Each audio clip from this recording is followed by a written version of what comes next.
Good morning, everybody. We are live.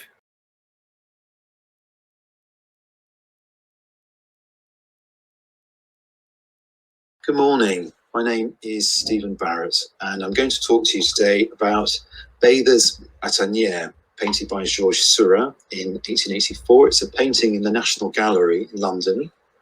As a dinosaur researcher, it is the number one question that I'm probably asked by the public is, Jurassic Park though, could it happen?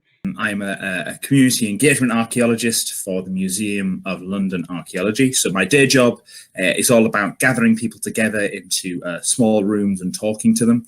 I'm also a comedian, so my night job is gathering people into small rooms and talking to them. So it's really nice to be able to do this. The first question that Leo poses is, every country in the world is currently signed up to the Paris Agreement to limit climate change.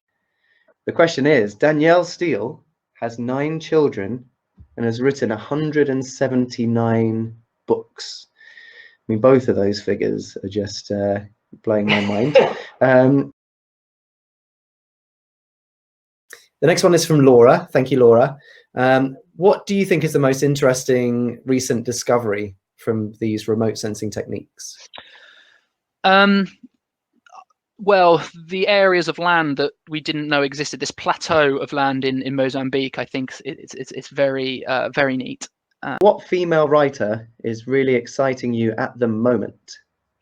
One is Claire Lombardo, whose debut novel, The Most Fun We Ever Had, was published in hardback last year, and I just absolutely loved it. And I also think it's a good thing to read now if you like kind of Anne Tyler. It's a family saga. She writes about a couple in late middle age and their 4 grown-up daughters, and it's just absolutely brilliantly done.